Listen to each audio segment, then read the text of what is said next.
Merci beaucoup, frère Parker. Bonsoir, mes amis. C'est un plaisir d'être ici ce soir. Encore une fois, je suppose que vous en avez assez d'être assis là, à m'écouter. Et j'étais tellement fatigué, enroué, un peu enroué, après avoir prêché de toutes mes forces. Tout à l'heure, je parlais à frère Parker, qui est là. Je lui disais que je crois que ceci, c'est l'une des meilleures séries de réunions auxquelles le Seigneur m'a permis de prendre part depuis un bon bout de temps. Il n'y a pas eu beaucoup de monde, vous savez ce que je veux dire, mais il n'y a pas eu tellement de monde. Ils n'ont pas été très nombreux à y assister, mais en termes de qualité, c'était merveilleux. Quant à la foi, on aurait dit que tout pouvait arriver. J'aime ce genre de réunion où on a l'impression que tout peut arriver à tout moment. J'aime cela. Je suis sûr que les résultats seront durables et qu'ils seront visibles. J'admire vraiment votre patience à tous, que vous puissiez rester assis là, à m'écouter prêcher pendant des heures, puis revenir le soir suivant. Vous pouvez vraiment en supporter beaucoup, voyez. Alors je sais que vous avez beaucoup de patience. Donc je tiens à dire, au nom de tous, que nous te sommes reconnaissants, frère Thomas. Les mots me manquent pour exprimer mes sentiments à l'égard de frère Thomas. Je pensais le connaître, mais je le confondais avec quelqu'un d'autre.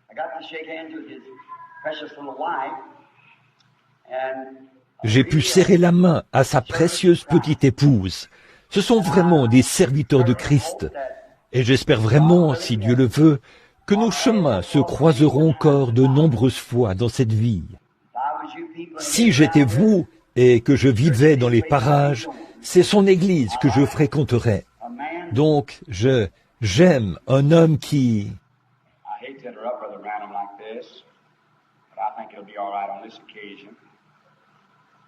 Thank him for those compliments and those nice things you say. I just wondered if the people around here and all attending this convention would like to have him to come back again. What about that, huh? Everybody knows? In fact, would you like him to come back next June? And just sit with us? If you do, stand to your feet. Come on. Merci. Thank you. All right. Merci. Thank you very much. That's really nice. Thank you, Brother Parker. Merci beaucoup. C'est vraiment gentil. Merci, frère Parker. Je suis tellement... Il me disait que toutes les dépenses ont été payées et tout. Nous vous sommes reconnaissants pour votre belle collaboration, votre aide, parce que, vous savez, organiser ces conventions coûte cher. Donc, tout a déjà été payé. C'est très bien. Nous en sommes vraiment reconnaissants. Tous les frais encourus et même au-delà. Le Seigneur a accordé le salut, la guérison, tous ces produits, et nous sommes donc vraiment heureux de voir ceci. J'ai un pincement au cœur de savoir que cette série de réunions est sur le point de se terminer. Mais elles reviendront bien plus tard, dans le futur, nous verrons les résultats. Maintenant, nous voulons remercier tout le monde une fois de plus. Je veux le faire pour les petits cadeaux que vous m'avez envoyés ces jours-ci. Ça me touche vraiment beaucoup. Alors, nous allons maintenant rendre visite à frère Bigby, en Caroline du Sud, à Columbus, en Caroline du Sud. Nous devons être là-bas demain soir et mardi soir, chez frère Bigby. Puis nous irons sur la côte ouest. Je veux vous demander, puis de là, je pense bien, après que nous aurons terminé la campagne là-bas, je veux aller en Afrique, en Australie, en Nouvelle-Zélande et un peu partout là-bas. Puis solliciter vos prières pour moi, afin que Dieu me vienne en aide. Merci beaucoup. Nous sommes très reconnaissants pour tout. Je le dis pour moi-même et pour les gens qui sont ici et qui viennent du tabernacle. Je suis avec quelques-uns de nos administrateurs sont ici, des diacres, et quelques-uns de mes amis de là-bas. Notre pasteur est ici. Je n'ai pas encore pu voir frère Neville. Je suppose qu'on l'a déjà présenté. L'a-t-on fait? Oui, frère Neville. Où es-tu, frère Orban? Je n'arrive pas à te repérer. Et, oh là là, là, au fond, toujours aussi grand. Viens ici un instant. Cet homme, je sais qu'il est un vrai serviteur de Christ. C'était un méthodiste pur et dur. Puis, il a reçu le Saint-Esprit. Maintenant, c'est un méthodiste rempli du Saint-Esprit. Voici notre précieux pasteur. Je veux te serrer la main, frère Neville. Merci, il y a des places. Je connais frère Neville depuis des années, et aussi sa charmante petite épouse, avant même qu'il soit marié. Depuis toutes ces années que je le connais, il n'a pas du tout changé, si ce n'est qu'il est monté plus haut en Dieu. C'est tout, mais c'est quelqu'un sur qui on peut compter. Nous l'aimons, là, en tant que pasteur. Il remplit cette fonction depuis des années, et nous espérons qu'il y restera jusqu'à ce que Jésus revienne, si telle est la volonté du Seigneur. Frère Neville, voudrais-tu dire un mot à l'auditoire? Well, I'm certainly delighted to be here in company with this good man of God that's been my privilege to associate with for this 10 years. I don't know whether I've made a good Gehazi or not, but I've tried to carry the staff of this man of God. He's more than a friend to me. He's been, as it were, a father in the gospel for me also, even though I exceed him a few years in age. But yet I'm so delighted also to be in this meeting. Something got a hold of me down here in Southern Pines that I like this place real well. And I've enjoyed it immensely. I know that God had a hand in my being able to come here and be with Brother Branham in this meeting. Well, I've been delighted so much in being here that things have just worked out so convenient and so wonderful that I just can't praise the Lord enough tonight for all of this. But above all, I said when I came here, there is one thing that highlights the whole meeting for me, and that's this Word of God. Amen. I wouldn't, if I never see a person healed, if I never see anybody pray for the sick, if God just continues to give me His Word, there's delight that fills my soul and comes from the bottom of my feet to the top of my head. This Word of the Lord. And amen. I'm delighted that God has blessed this, our God's servant and prophet, and I felt the blessing come off of him onto me. So I'm glad I got to be here. I hope you all felt the same thing that I have in these services. God has really blessed His servant down here at this place, is the reason I know that He expressed it a while ago. And great and mighty things that we have in faith tonight. Father, the Bible teaches us we don't need to have things visible. All we need is when we pray, believe, and we've already got them. Amen. I have them now because that's the way the Bible says it is. And I'm delighted in that because God is doing these wonderful things through this, our pastor, God's servant and prophet, Brother Branham, and may the Lord ever bless him and continue to keep him in this way. Praise the Lord.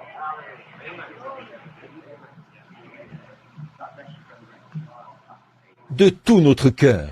Que Dieu te bénisse, frère Neville.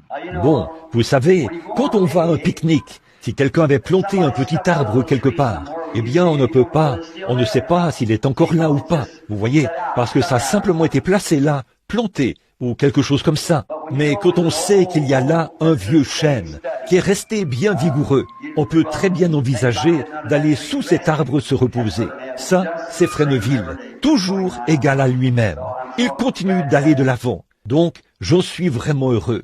Nous avons notre frère ici, un petit pasteur de l'une des églises sœurs de notre église, là-bas. S'il ne s'avance pas, j'aimerais qu'il se lève.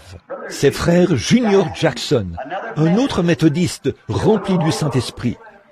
Junior Jackson, où es-tu? Frère Junior Jackson, un méthodiste rempli du Saint-Esprit. Le voici, juste ici, frère Jackson. Veux-tu dire quelque chose? Y a-t-il quoi que ce soit que tu veux dire? Très bien. Un autre qui se trouve ici, c'est frère Palmer. C'est un autre de nos frères qui est ici. Voudrais-tu te lever, frère Palmer? Il est pasteur à Macon, en Géorgie. C'est l'un de nos amis. Et frère Fred Sothman, je sais qu'il est ici. C'est l'un des administrateurs de notre église. Où es-tu, Fred? Il est quelque part ici. Il est assis là, tout au fond. Frère Banks Wood. Où es-tu, frère Banks? C'est un autre de nos administrateurs. Le voici. Frère Banks était un témoin de Jéhovah. Vous savez, il a assisté à la réunion. Il avait un garçon infirme, David, dont la jambe était repliée sur elle-même à cause de la polio. Je tenais une réunion sous la tente et il avait déjà vu. Il était là-bas, à Dallas, le soir, ou Houston, que le Saint-Esprit est descendu sous cette forme de lumière et qu'on en avait pris la photo. Frère Wood était là. Bon, je ne le connaissais pas à l'époque. Donc, il a rassemblé suffisamment d'argent. C'est un entrepreneur. Il est venu à la série de réunions suivantes. J'étais allé à l'étranger entre-temps. Et il est venu à la série de réunions suivantes. Il avait emmené son garçon, qui était infirme à cause de la polio. Et pendant que nous étions, j'étais là, sous l'onction du Saint-Esprit. Il a traversé toute l'assistance et lui a parlé. Il lui a tout dit à ce sujet. Il lui a dit de se lever. « David, où es-tu? Es-tu ici ce soir? » Oui, le garçon qui était infirme, c'est lui. David, si les gens ne croient pas que Dieu peut guérir un homme dont la jambe est repliée sur elle-même à cause de la polio et tout, j'aimerais que tu marches là, juste un instant, pour qu'ils voient que tu peux marcher. Oui, voilà, ce n'est pas pour faire un spectacle public, mais c'est simplement un témoignage. Regardez, vous voyez, il ne boite même pas, ni rien. Il marche tout à fait normalement et il est totalement guéri. Voyez, ce que notre Seigneur peut faire est vraiment, vraiment merveilleux.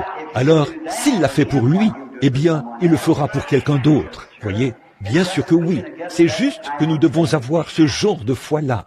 Maintenant, bien sûr, vous ici, vous connaissez tous frère Ben.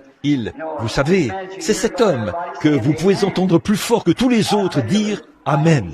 Je vais vous dire quelque chose. Ça me coûte de dire ceci à son sujet. Sa femme est assise là. Nous aimons tous Ben. C'était avant qu'il se marie.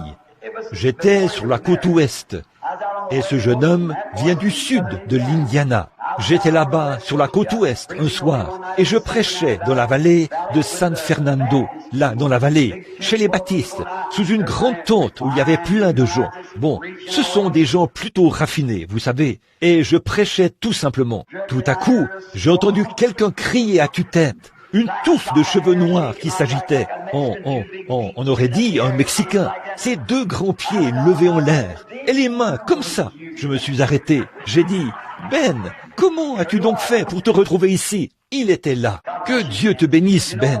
Je veux juste que tu te lèves. Levez-vous tout simplement, ta femme et toi. C'est juste pour que les gens puissent... Voilà, frère Ben. C'est lui qui crie tous ces Amen ici, de ce côté-ci. Que Dieu te bénisse. Amen. Que Dieu te bénisse. Frère Way, un autre missionnaire qui essaye de faire son bout de chemin sur les champs de mission. Il est avec nous ce soir. Nous le connaissons. Ça fait un moment qu'il demeure dans notre région. Où es-tu, frère Way? Es-tu présent à la réunion? Juste ici, avec sa femme. Et là, je vais vous dire une chose. La guerre qui sévit entre l'Angleterre et la Norvège est réglée. Il est anglais et elle est norvégienne. C'est terminé. Ce sont des gens charmants. Oui, monsieur. La guerre est terminée. Frère Bosé était là l'autre soir. Il a montré sa photo, puis il a dit, « Oh, eh bien, a-t-il dit, il y a une femme, c'est Sir Sothman. J'aurais aimé que Fred et elle se lèvent. Ils sont ici quelque part. Des gens charmants. Elle est norvégienne. » Bien sûr, frère Bosé est un Suédois. Et il a fait... Vous savez comment Joseph fait? Il a dit, il y a un dame ici, une sœur, a-t-il dit. Elle est norvégienne. Il a dit, bien entendu, si vous ne pouvez pas être suédois, il est bon d'être norvégien. Une fois à l'extérieur, il m'a regardé. J'ai dit, bien entendu, Joseph, c'est vraiment dommage que tous ne soient pas irlandais, des Irlandais. Donc, nous avons tous le sens de l'humour là-bas. Frère Higginbottom, où es-tu? Il est quelque part ici. Eh bien, un autre homme rempli de piété qui vient de notre région. C'est quelqu'un qui a été l'un des administrateurs à l'église, là-bas, pendant des années et des années. Et son amie, Sœur Argunbright, Sœur Ruth Argunbright, qui est juste ici. Je crois qu'elle est assise ici, dans l'allée. Levez-vous. Combien connaissent Minor Argunbright? C'est l'un des vice-présidents des hommes d'affaires du plein évangile. Il est son cousin. Oh là là, si j'oublie de mentionner certains d'entre vous, je suis fier de chacun de vous. Je suis heureux que vous soyez ici avec nous. Nous ne savons pas, comme nous allons et venons. Frère et sœur Down sont aussi assis là. Sœur Brown, frère Brown aussi. Frère McKinney, un autre prédicateur méthodiste qui a le Saint-Esprit. Où es-tu, frère McKinney? Où es-tu? Ici? Il vient de l'Ohio. Ici, tout au fond, ici. Un autre qui est pleinement né dans cette parole. Un méthodiste dégagé de tout ça. C'est vrai, il a maintenant le baptême du Saint-Esprit. Et il va de l'avant pour Dieu. Pat Tyler, un autre de mes amis intimes, qui est assis ici. Frère Pat, lève-toi. Vous connaissez peut-être tous Pat Tyler. Merci, frère Pat. Que Dieu te bénisse. C'était un hors-la-loi, un bandit, un assassin. Dieu l'a sauvé et a fait de lui un saint. Il fait de l'autostop d'un bout à l'autre du pays pour assister aux réunions et tout. Vous savez ce que je pense de ces gens que je considère d'où ils viennent? Je pense à Hébreux, chapitre 11. Ils furent sciés, ils allaient ça et là, vêtus de peau de chèvre et de peau de brebis, eux dont le monde n'est pas digne. Chacun d'eux a un témoignage. Tom Simpson, où est Tom? Est-ce qu'il est venu? J'ai cru voir sa voiture là-dehors. Sa famille et lui, je croyais qu'il était ici. Peut-être que je me suis trompé. Oui, il se baisse et remonte comme une touche sur une ligne de pêche là-bas. Boum, boum, comme ça. Très bien. Que le Seigneur vous bénisse tous. Nous sommes heureux d'être ici. Il y en a d'autres qui viennent de la Géorgie et d'autres endroits. Nous sommes heureux que vous soyez tous ici et de rencontrer nos vieux amis. Est-ce bien sœur Peckinpah de Chicago que je vois? Je pensais que c'était elle. Et sœur Little à côté d'elle. Et sœur D'Amico. Des gens précieux et bien-aimés de Chicago. Ce groupe de femmes qui me sont très chères. Et les autres qui sont assis ici. Il y a ce frère qui vient de quelque part en Géorgie. Son nom m'échappe. Tous ces gens, oh là là, on dirait qu'ils sont un peu partout ici. Nous sommes heureux de faire partie de cette communion fraternelle. Une fois, je parlais avec le vieux frère Bosworth. Il a dit, « Frère Branham, sais-tu ce qu'est la communion fraternelle ?» En anglais, « fellowship ?» J'ai dit, « Je pense que oui. » Il a dit, « C'est deux personnes dans un même bateau. » En anglais, « fellows » signifie personne et « ship » signifie bateau. Donc, c'est cela. Mais nous avons de la communion fraternelle. Que le Seigneur vous accorde sa grâce. Merci pour tout ce que vous avez fait. Je vais noter l'une de cette série de réunions dans ma liste comme l'un des moments marquants de mon ministère. Pour votre bonne collaboration, pour ces braves frères et sœurs, et tout ce monde si accueillant. Je me sens tellement à l'aise que je me suis enroué à force de prêcher. Maintenant, après moi, c'est frère Ned Iverson qui continuera les services là-bas à Columbia, chez frère Bigby. Frère Ned, es-tu ici ce soir? Je ne sais pas si... Oui, là-bas derrière, un presbytérien rempli du Saint-Esprit. Oui, le docteur Lee Vail et sa femme, mes précieux amis bien-aimés. Frère Vail a travaillé avec moi au cours des séries de réunions, un précieux ami. Je suppose que tous ces hommes ont été présentés et tout. Es-tu ici, frère Vail? Es-tu dans le bâtiment ce soir? Là-bas derrière. Que le Seigneur te bénisse. Sœur Vail, où es-tu? Je n'ai pu que lui faire signe de la main. Que Dieu te bénisse, sœur. Nous sommes si heureux qu'ils soient tous ici. Priez tous pour moi maintenant. Je continue d'avancer par la foi, en croyant que, d'un moment à l'autre, nous pourrions voir la venue du Seigneur. Je ne sais pas tout à fait quand, comment, où, mais je veux être prêt quand il viendra. Et parfois, je pourrais penser que ce sera comme ceci, mais peut-être que ce sera autrement. Mais quoi qu'il en soit, je veux être là quand il viendra. Je veux partir avec lui. C'est là mon ambition. Non seulement je veux partir, je veux que tous mes amis et je veux que tous mes ennemis partent aussi.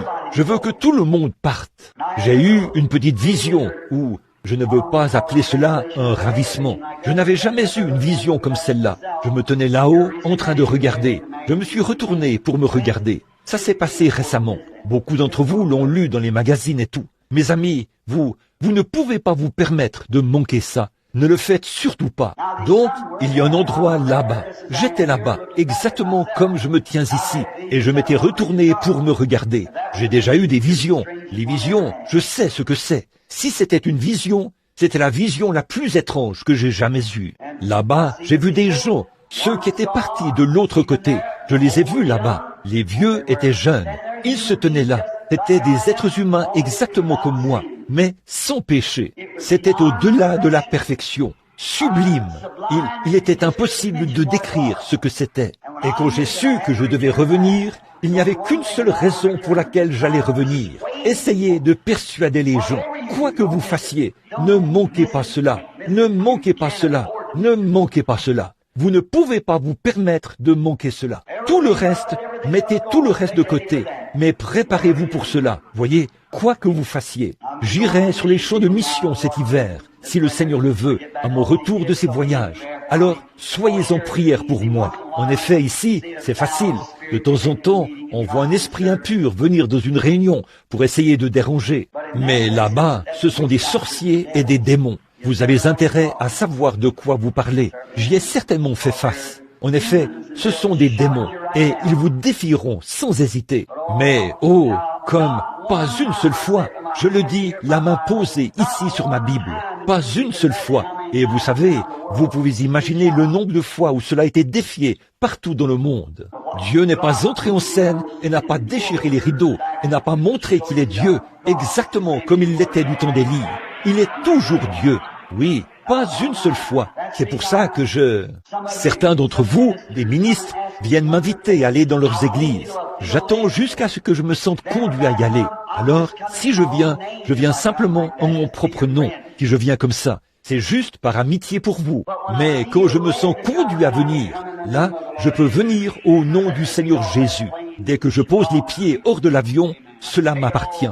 Amen. Je prends le contrôle de tout cela au nom de Jésus-Christ. À ce moment-là, vous le rencontrerez là-bas, parce que vous êtes l'ambassadeur de Dieu à ce moment-là. Mais là, quand une église vous envoie, ou qu'un ami vous demande de venir, ou quelque chose comme ça, là, vous y allez encore juste en présumant. Oh, présumez. Je suppose que vous en avez assez d'écouter ce sujet. Maintenant, prenons notre bonne vieille Bible. Mais avant de le faire, prions. Vous voyez, nous parlons et tout. Maintenant, concentrons nos pensées sur lui pendant les prochaines minutes. Notre Père Céleste, nous étions en train de remercier les gens de leur gentillesse et de leur bienveillance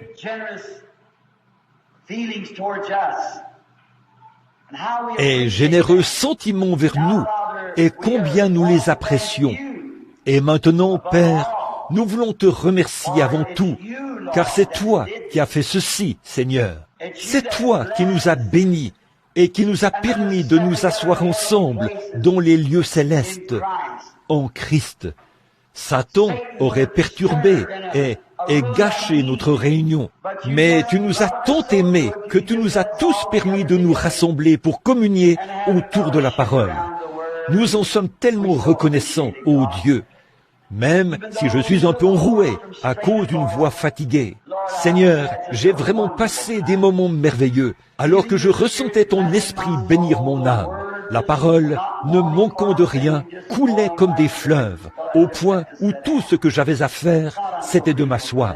Ô Dieu, j'en suis si reconnaissant. Puisse notre frère Parker et toute son équipe, et cet endroit où nous avons été invités, Seigneur, puisse-t-il être béni. Accorde-leur des milliers d'âmes. Exauce-les quand ils prient pour les malades. Exauce leurs prières, Seigneur, et guéris les malades.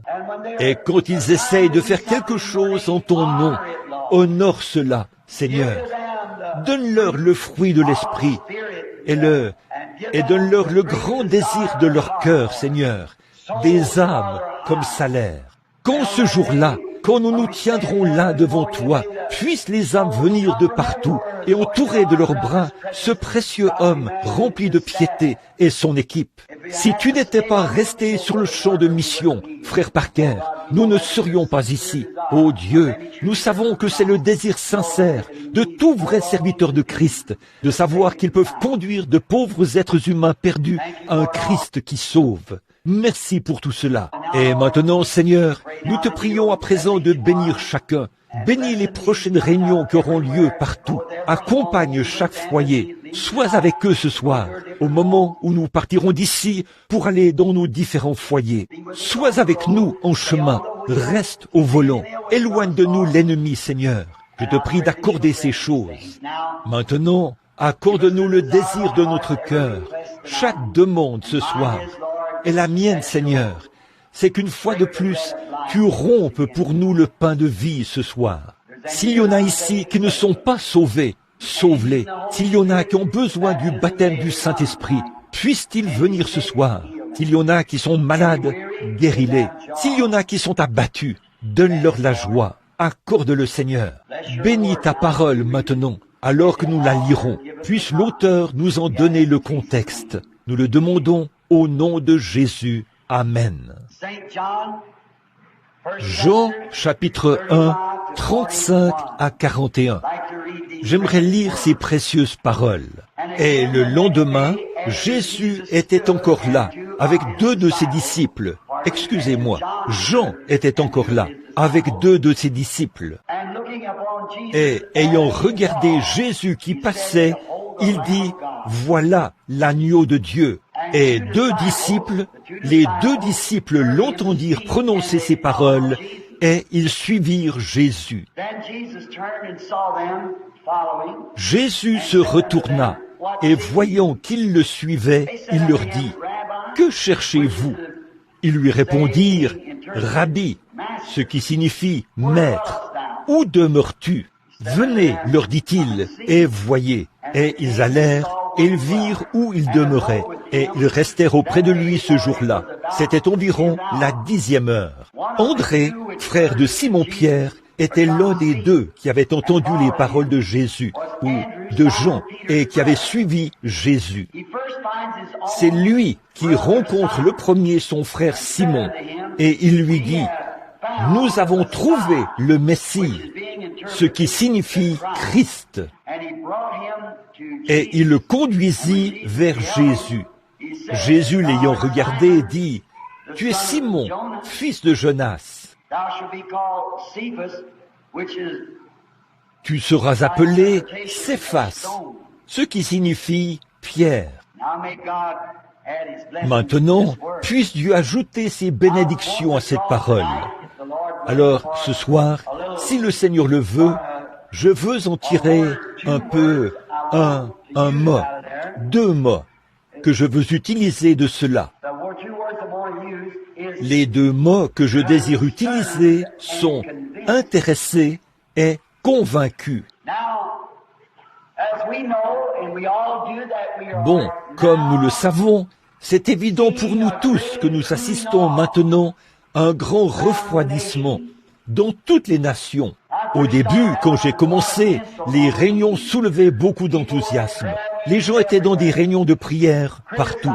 On critiquait, les journaux me critiquaient. Une femme avait fait près de 5000 kilomètres en taxi, juste pour se rendre à la réunion au Canada.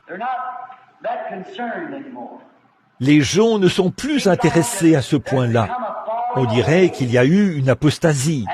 Et on dirait que les gens ne sont plus tellement intéressés. Plus beaucoup en tout cas. Pas autant qu'ils le devraient. Les gens ont très peu d'intérêt. Maintenant, le seul intérêt que nous avons, ce n'est pas pour les réunions qui durent toute la nuit. Une fois, je suis resté sur l'estrade pendant 8 jours et 8 nuits, sans me retirer, afin d'essayer de prier pour tout le monde. Et à la fin, il y avait 40 000 et quelques personnes qui attendaient qu'on prie pour elles. Vous voyez, je n'ai pas pu le faire, mais on prenait un groupe par ici et on les amenait dans les bois. Et on prenait un groupe par ici et on les amenait dans les bois. Des ministres priaient pour les gens jusqu'à ce qu'ils reçoivent le baptême du Saint-Esprit. Ils ne se donnaient aucun répit tant qu'ils n'avaient pas reçu le Saint-Esprit. Excusez-moi, j'ai dit 42 000. Je crois que si vous regardez dans le magazine, c'est 28 000 personnes qui attendaient encore. Sur des kilomètres à la ronde, autour de Johannesburg, il n'y avait absolument pas d'endroit qu'on pouvait louer. On avait dressé des tentes et tout. Les gens ne sont plus intéressés à ce point-là. Voyez, les feux du réveil s'éteignent. Voici ce qui intéresse les gens maintenant.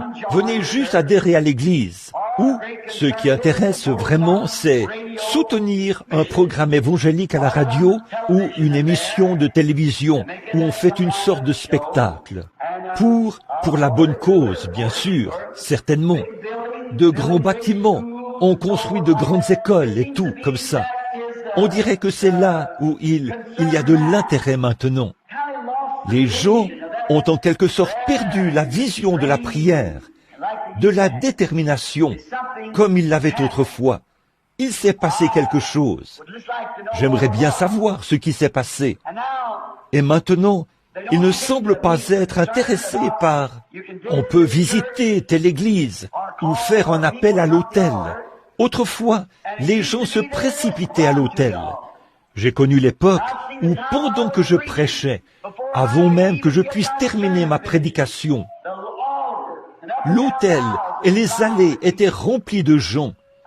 J'ai connu l'époque où le Saint-Esprit se déplaçait dans l'auditoire et faisait des prédictions et disait quelque chose à quelqu'un.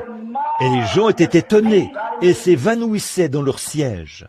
Il y a quelque chose qui cloche quelque part. Ils continuent de faire la même chose. C'est toujours le même évangile. Je n'ai pas du tout changé depuis que j'ai commencé. J'ai commencé uniquement avec la parole de Dieu toute nue, et je m'en suis tenu strictement à cela depuis lors. Ça fait 32 ans que je suis derrière la chair, et je n'ai jamais rien retiré, ni changé quoi que ce soit. Je continue d'exprimer les choses exactement comme quand j'ai commencé.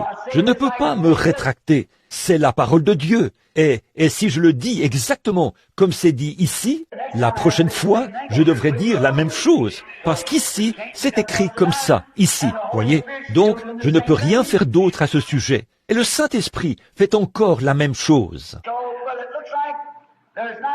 Donc, mais on dirait que les gens n'ont pas assez d'intérêt. Maintenant, je me demande pourquoi n'y a-t-il plus d'intérêt comme autrefois? Je crois que ce qui fait qu'il n'y a plus autant d'intérêt qu'autrefois, c'est que les gens ne sont plus aussi convaincus qu'autrefois. Il faut être convaincu avant de pouvoir être intéressé. Ils ne sont pas intéressés. Les gens utilisent leur temps maintenant, au lieu de faire de l'évangélisation et d'essayer de faire quelque chose, tout le monde veut construire une très grande école ou un grand quelque chose où ils peuvent enseigner et faire en sorte que les prédicateurs adoptent de meilleures manières derrière la chair et ainsi de suite.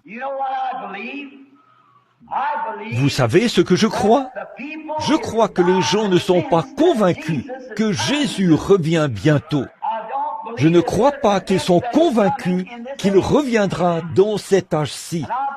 Et je crois que c'est pour ça qu'ils ne sont pas intéressés, parce qu'ils ne sont pas pleinement convaincus. C'est vrai.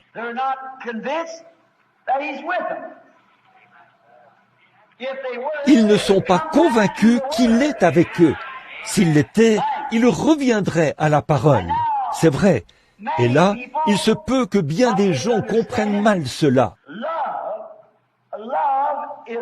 Aimer, c'est discipliner. Vous devez discipliner les gens si vous les aimez. Si votre petite fille était assise sur la route, comme je l'ai dit ce matin, à faire des gâteaux de boue, si vous l'aimez vraiment, vous la ferez quitter cette route. Qu'en serait-il si votre femme disait « Jean un tel, peu importe votre nom, vous savez, vous la laisseriez sortir avec un autre homme, parce que vous diriez « Que son petit cœur soit béni, c'est ce qu'elle veut. Je l'aime tant, je vais la laisser le faire. » Vous seriez un piètre mari. Elle devrait se débarrasser de vous et trouver quelqu'un qui l'aime, qui prendra soin d'elle.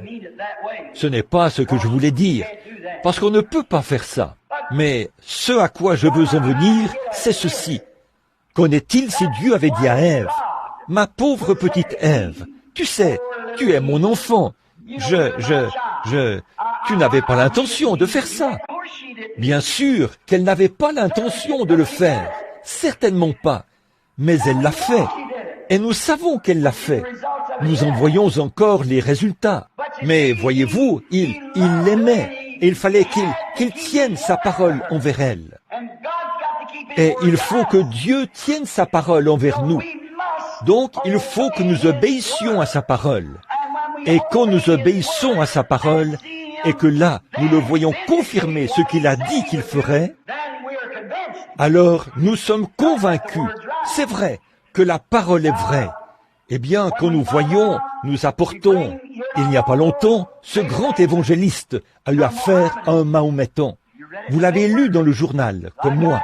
Ce Mahométan a mis cet évangéliste au défi. Il lui a dit, Jésus-Christ, c'est juste un homme que l'on adorait. Les gens suivaient un homme. Il a dit qu'il croyait au même Dieu que l'évangéliste. Mais il a dit, Jésus n'est pas son fils. C'est juste une adoration faite de main d'homme. Et il a mis l'évangéliste au défi. Il lui a dit, la Bible dit que les œuvres qu'il a faites, Christ, ses disciples feront la même chose. Il a dit, bon, je ferai venir 30 malades, et vous ferez venir 30 malades aussi, et je guérirai autant de malades que vous. Voyez? Et l'évangéliste a fui.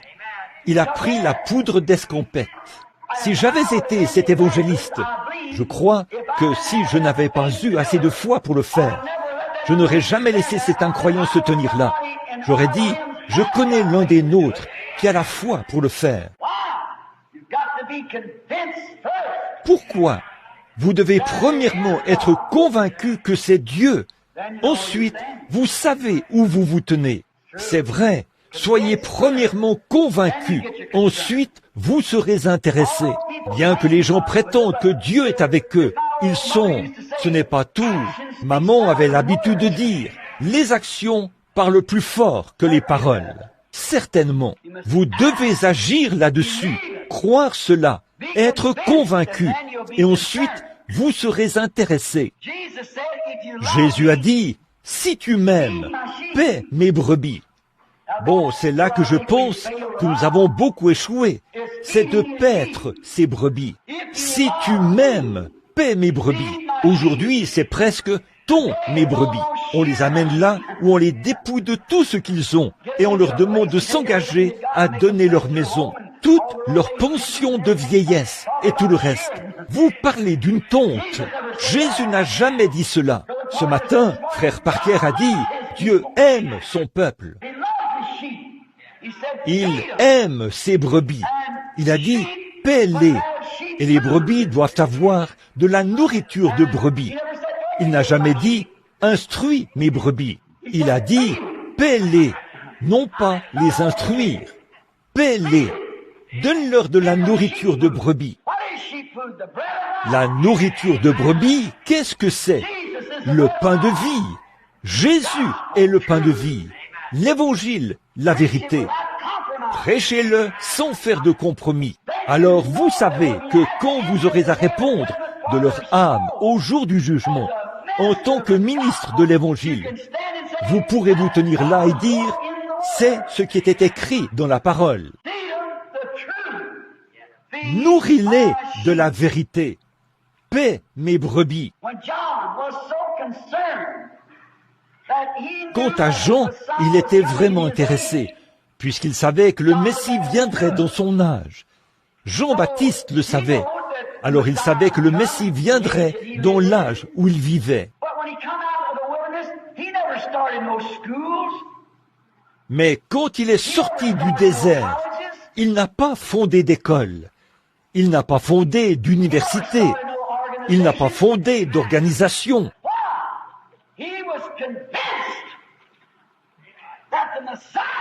Pourquoi? Il était convaincu que le Messie viendrait en son temps. Sa nourriture, son message, ses actes en rendaient témoignage. Et nous croyons qu'il vient dans cet âge-ci. Pourquoi voulons-nous amasser de grandes choses? Pourquoi investirions-nous des millions de dollars pour construire des écoles et des bâtiments pour dire ensuite que Jésus revient? Eh bien, le grand public a plus de bon sens que ça. Les gens savent que vous parlez de quelque chose que vous ne croyez pas. Mettons en pratique ce que nous prêchons. C'est vrai. Là, il faut que nous fassions cela. Jean était vraiment certain. Au sujet de sa naissance, il savait que sa naissance était très étrange. Nous savons tous dans quelles circonstances Zacharie a vu l'ange. Cela a dû mettre à rude épreuve ce vieux couple. Zacharie était un homme âgé et Élisabeth était une femme âgée. Mais ils avaient cru qu'un jour, Dieu leur donnerait un enfant. Elle était stérile. Nous savons qu'à la naissance de Jean, cette naissance étrange, le fait de savoir qu'il serait le serviteur de Dieu, avait dû être dur pour le vieux couple. En effet, ils savaient, au vu de leur âge avancé, qu'ils ne vivraient pas assez longtemps pour voir ce garçon entrer dans son ministère. Et le père de Jean était sacrificateur. Mais lui qui avait cet appel, au lieu d'aller au séminaire où son père était allé, il ne pouvait pas aller là-bas. Il ne pouvait pas prendre de risques à ce sujet. Il ne pouvait tout simplement pas s'y mêler.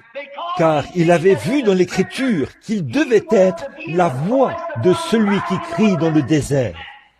Il avait vu qu'il serait le messager qui précéderait le Messie. Et il lui fallait en être certain. Il a attendu dans le désert jusqu'à ce qu'il soit convaincu. Puis, il a été intéressé. Il était convaincu. Il voulait rester. Il était tellement certain qu'il verrait Jésus qu'il a dit ceci. Il est là. Il se tient maintenant au milieu de vous. Il y en a un parmi vous que vous ne connaissez pas. Oh, j'aime ça. Il y en a un parmi nous ce soir.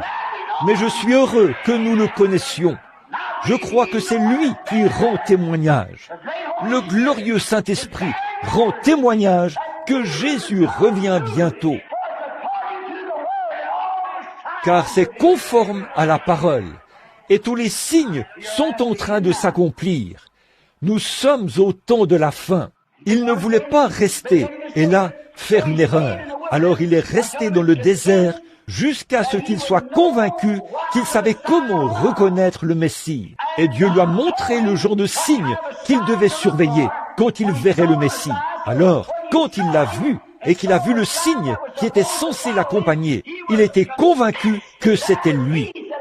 Il a dit, je rends témoignage que c'est lui, car c'est Dieu qui lui avait parlé et le lui avait annoncé par le prophète, 712 ans avant sa naissance. Il était la voix de celui qui crie dans le désert pour réparer le chemin du Seigneur et aplanisser son sentier. Et le Dieu qu'il avait établi d'avance et qu'il avait prédestiné à ce travail. Il s'est attendu à ce Dieu jusqu'à ce qu'il entende ce Dieu lui parler. Amen. Quand ce Dieu lui a dit ce qui allait arriver, il était convaincu. Quand il a vu ce signe, il a dit, le voici. Amen. Si seulement nous pouvions être aussi sincères, si nous pouvions attendre à l'autel, non pas avoir un genre de petite sensation, puis nous lever d'un coup et partir, mais rester là. Quoi qu'il arrive, restez là, jusqu'à ce que vous soyez parfaitement convaincus par la puissance de sa résurrection, que le Saint-Esprit s'est emparé de vous et qu'il vous tient, et que vous êtes une nouvelle créature en Christ. Restez là, jusqu'à ce que vous soyez morts et ressuscités. Alors, vous n'entrerez pas dans l'eau étant un hypocrite. Vous y entrerez en sachant qu'il est mort pour vous et que vous êtes mort avec lui. Et là, vous y descendez pour ressusciter avec lui, pour montrer au monde que vous croyez qu'il est mort et qu'il est ressuscité, et que vous êtes mort avec lui, et que vous êtes déjà ressuscité. Et maintenant, vous allez vous asseoir dans les lieux célestes et manger de la nourriture de brebis. C'est vrai. André, ce grand homme dont nous parlons, le frère de Simon, il est resté toute la nuit jusqu'à ce qu'il soit convaincu. Quand il se rendait au bord du fleuve, Jean, ce grand prophète, n'arrêtait pas de dire « Il y en a un, le temps est proche, race de serpents dans l'herbe, ne prétendez pas dire « Je fais partie de ceci et je fais partie de cela. Nous avons Abraham pour père. Je vous le dis, de ces pierres, Dieu peut susciter des enfants à Abraham. » Oh, il ne faisait que mettre la cognée à la racine de l'arbre. Vous voyez, Jean était un homme du désert. Regardez de quoi il parlait. De cognée, d'arbres, de serpents. Vous voyez, c'est ce à quoi il était habitué, là-bas dans le désert. Il a dit, la cognée est mise à la racine de l'arbre. Et tout arbre qui ne produit pas de bons fruits sera abattu et brûlé. Frapper la cognée contre l'arbre, couper la tête des serpents et tout. C'était un homme du désert. Ce n'est pas étonnant que Jésus ait dit, « Qu'êtes-vous allé voir, cette béatitude oubliée, au sujet de laquelle j'ai prêché ?» Quand il a gravi la colline, les disciples de Jean, il a dit, « Qu'êtes-vous allé voir, un homme vêtu de beaux habits ?» Il a dit, « C'est ce genre-là qu'on appelle docteur, Saint-Père. Ils portent des habits précieux.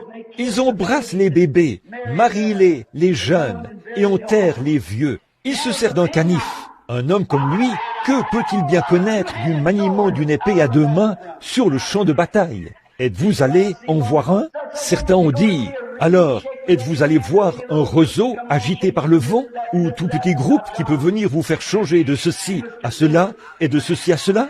Pas Jean. Il était convaincu. Il savait où il en était. Il connaissait sa position. Cela n'ébranlait pas Jean. Non, non. Il a dit, qu'êtes-vous allé voir alors? Un prophète? Il a dit, et moi je vous dis qu'il est plus grand qu'un prophète. Il est plus qu'un prophète. Donc, Jean était convaincu et il s'est mis à prêcher.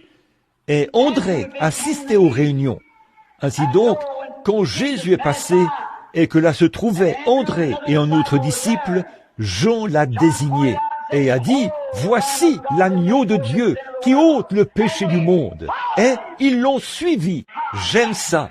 J'aimerais que ma prédication ait autant d'impact. Lorsque je dirais, voici l'agneau de Dieu qui ôte le péché du monde, tout le monde se mettrait à le suivre. Oh là là, laissez-moi. Où est-ce que je peux le trouver, frère Branham? Je peux vous le montrer. Il n'y a pas longtemps, j'étais à une réunion des hommes d'affaires et je prêchais là-bas sur la côte ouest. Et un homme m'a abordé et m'a dit, « Dites donc, n'êtes-vous pas un prédicateur ?» J'ai dit, « Oui, monsieur. » Il a dit, « Qu'est-ce que vous faites avec ces hommes d'affaires ?» J'ai dit, « Je suis un homme d'affaires. » Et il a dit, « Dans quel domaine travaillez-vous » J'ai dit, « Dans le domaine de l'assurance. » Il a dit, « Quel genre d'assurance » J'ai dit, « L'assurance. » Il a dit, « De quelle sorte s'agit-il » J'ai dit, « Assurance bénie. Jésus est à moi. » J'ai dit, « Si vous êtes intéressé à souscrire à une police, je serais ravi d'en discuter avec vous. » Un de mes amis, Monsieur Snyder, un précieux monsieur, il est venu chez moi. Je l'ai connu quand j'étais encore jeune. Nous fréquentions la même école. Il m'a dit, « Billy, j'aimerais te vendre des assurances. » Eh bien, une fois, on m'a un peu floué au sujet des assurances. Et je n'ai plus jamais souscrit à cela. Alors il a dit, j'ai dit, « Wilmer, j'aimerais bien, je t'aime bien, mais, et je dis, j'ai déjà l'assurance. » Il a dit, « Oh, oui ?» Ma femme m'a regardé comme si j'étais un hypocrite. Elle savait que je n'avais pas de police d'assurance, mais j'avais dit l'assurance. Voyez? Il a dit, « Oh, je suis désolé, Billy. » Il a dit, « C'est avec quelle compagnie ?»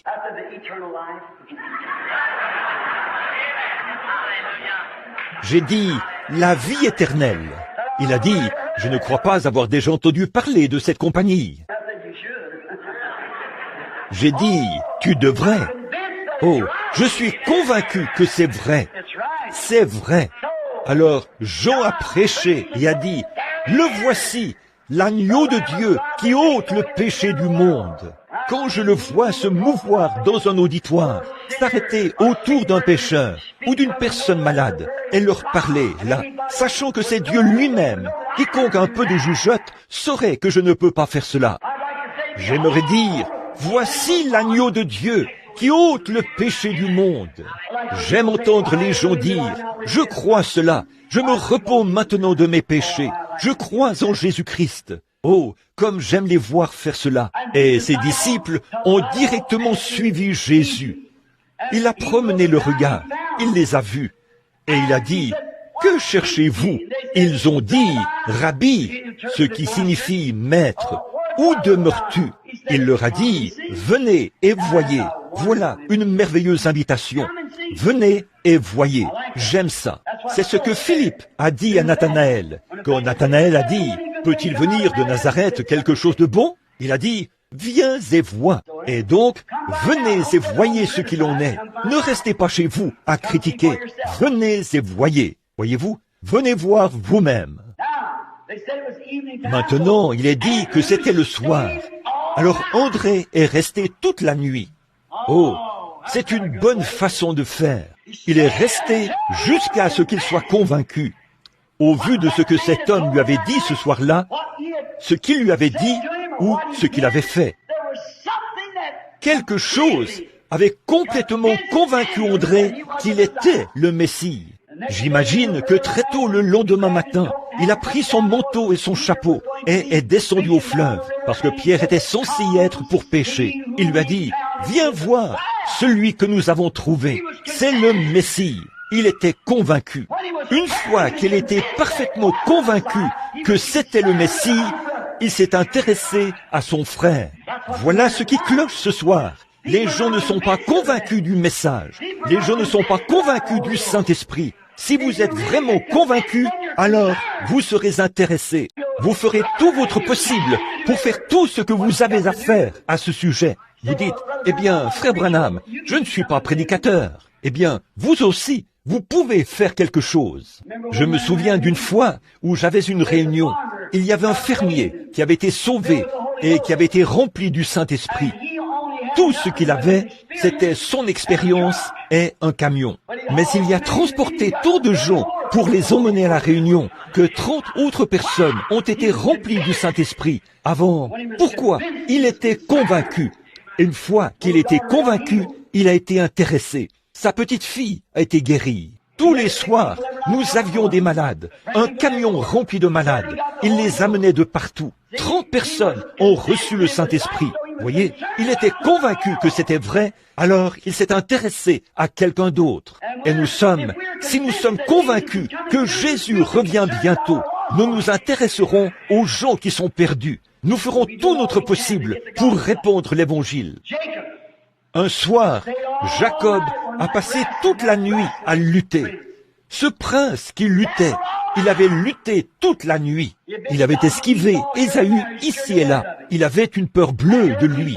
Il a appris qu'Ésaü venait. Il a fait passer le torrent à sa femme.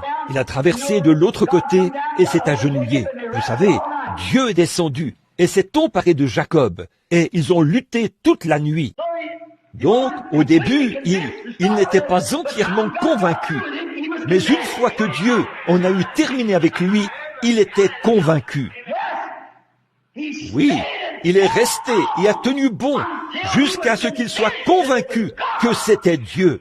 Frère, après cela, il n'avait plus peur d'Ésaü. Il avait traversé le fleuve et il était faible et boitait. On aurait dit que c'était le pire moment pour lui. Il était plus faible que jamais. Il était infirme et tout. Mais Ésaü lui a dit, « Veux-tu que j'envoie une armée pour t'aider ?» Il a dit, « Je n'ai même pas besoin d'aide. » Pourquoi? Il était convaincu que le Dieu auquel il s'était accroché était capable de prendre soin de lui. Alléluia! Si seulement les gens pouvaient faire ça. Si vous pouvez être convaincu que le Dieu qui s'empare de vous secoue votre cœur et fait de vous une nouvelle créature en Jésus-Christ. Que la maladie, la mort ou quoi que ce soit d'autre survienne. Vous êtes convaincu qu'il est capable de prendre bien soin de vous. Certainement. Amen. J'aime ça. Shamgar, le jeune homme dont nous avons parlé l'autre soir, il s'intéressait à sa famille. Oui, il savait qu'ils avaient faim. Et 1 millier de Philistins sont arrivés. Je crois 600 et quelques. Je crois que 600 d'entre eux sont arrivés par la route. Des hommes armés. Il s'intéressait à sa famille parce qu'ils allaient mourir de faim cet hiver-là. Mais il est resté là à réfléchir et à étudier. Que pouvait-il faire? Il est resté là jusqu'à ce qu'il soit convaincu que Dieu tient sa promesse. Maintenant, regardez ce qu'il a peut-être pensé. Bon, voici mon père Abraham, dont je porte dans ma chair la marque de la circoncision. Parce que je crois qu'Abraham était un homme de Dieu. Il était convaincu. Il a quitté sa maison. Il a quitté tout ce qu'il avait pour servir Dieu. Et ce jour-là, sur la montagne, quand il a offert le bélier à la place d'Isaac, Dieu a dit à Abraham, Parce que tu as fait cela, ta postérité possédera la porte de l'ennemi. C'est vrai, ta postérité, Abraham, je te le promets, je le jure. Alléluia. Oh là là. Maintenant, je me sens religieux. Je le jure. Abraham, ta postérité possédera la porte de son ennemi. Alors, Shamgar pouvait dire, je suis la postérité d'Abraham. Amen. Et si Shamgar, qui était la postérité naturelle d'Abraham, pouvait penser ainsi, qu'en est-il de ce soir? Nous, qui sommes la postérité royale d'Abraham. Oh! Vous pensez que je suis fou? Peut-être que je le suis. Laissez-moi tranquille. Je me sens mieux comme ça que quand je pensais autrement. Oui, la postérité royale d'Abraham. L'Église est la postérité royale promise. Et si la postérité naturelle pouvait faire preuve de tant de courage, qu'en serait-il de la postérité royale, avec la présence du Saint-Esprit qui oint partout et qui se manifeste? Gloire! Certainement, Shamgar s'est dit, je suis une postérité d'Abraham. Quand il s'est mis à méditer là-dessus, Dieu a dit à Abraham, et ça, je le crois, que sa postérité possédera les portes de son ennemi. Les voilà qui franchissent ma porte. Il a simplement tendu la main et a pris un aiguillon à bœuf. Eh bien, il ne s'est pas arrêté. Il n'a pas attendu d'apprendre à se battre en duel, ni dit, bon, un instant, là, je suis la postérité royale, je suis la postérité d'Abraham, je suis circoncis. Alors, vous savez, tous ces Philistins sont de grands guerriers. Ils s'entraînent depuis longtemps. Je vais aller au séminaire et obtenir mon doctorat en philosophie et mon doctorat en droit. Et j'apprendrai à me battre en duel. J'apprendrai le catéchisme, tous les règlements de l'Église. S'il l'avait fait, c'est tout ce qu'il aurait su par rapport, c'est tout ce qu'il aurait su, et il n'aurait pas pu les vaincre. Donc, il n'aurait pas pu faire le poids contre l'ennemi. Vous ne pouvez pas faire le poids contre l'ennemi. Je ne peux pas faire le poids, mais je me souviens que je vis sous une promesse. Alléluia, selon laquelle ces puissances ont déjà été largement dominées, vaincues et renversées. Je suis plus que vainqueur, maintenant même. Pas moi-même, mais je suis en celui qui l'a vaincu pour moi, voyez, et qui vit toujours. Je fais partie de la postérité royale d'Abraham. Pensez-y un instant, puis prenez votre aiguillon à bœuf. Chassez ce démon du doute, loin de vous. Oui, il a dit, je ne peux pas apprendre à me battre en duel. S'il le fait, c'est tout ce qu'il saura faire, se battre en duel. C'est tout ce dont il aurait pu parler. Aujourd'hui, c'est ce que nous essayons de faire aujourd'hui. Des hommes ont dit, j'ai un appel dans ma vie pour entrer dans le ministère. Eh bien, fiston, dans ce cas, je vais appeler l'évêque pour voir si je peux te laisser aller à l'école, afin que tu apprennes la psychologie et que tu apprennes toutes ces choses.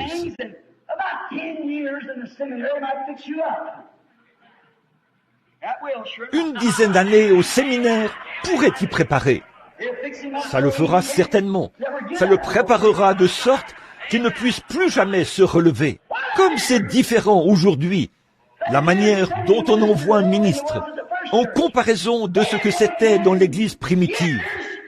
Ils n'ont pas attendu 10 ans, ils ont attendu 10 jours.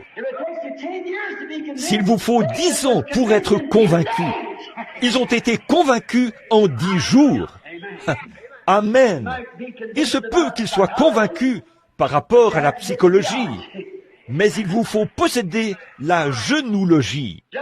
Juste en 10 jours, ils ont été convaincus. Et ensuite, ils se sont intéressés aux autres. Certains d'entre eux ne savaient même pas écrire leur propre nom. La Bible dit qu'ils étaient ignorants et sans instruction, mais ils étaient convaincus. Alléluia! L'instruction, ça m'importe peu. Je suis convaincu que Jésus-Christ est le Fils de Dieu. Je suis convaincu que ceci c'est le Saint-Esprit. Je suis convaincu qu'il est un guérisseur. Je suis convaincu qu'il est un sauveur. Je suis convaincu qu'il vient. Je suis convaincu que ceci, c'est cela. Je suis convaincu. Je crois cela. Ils ont dit qu'ils étaient convaincus. Quelque chose s'est passé. Ils ont été convaincus. Puis, ils ont été intéressés. Après avoir été convaincus, ils étaient intéressés à ce que les autres connaissent la parole. C'était là un bon signe qu'ils étaient convaincus. Ils étaient intéressés. Ils ne s'intéressaient pas à l'instruction. Ça ne les intéressait pas de savoir s'ils pouvaient dire « Amen » comme il faut. Ça ne les intéressait pas de savoir à quelle organisation ils appartenaient ou s'ils avaient une carte de membre ou pas. Ils étaient convaincus que tout ce dont ils avaient besoin, c'était lui. C'est pareil pour moi ce soir. Je suis convaincu que tout ce dont nous avons besoin, c'est Christ. Nous n'avons pas besoin d'un nouveau maire. Nous n'avons pas besoin de nouveaux présidents. Nous n'avons pas besoin d'une nouvelle armée. Nous n'avons pas besoin de nouvelles bombes. Nous avons besoin de Jésus.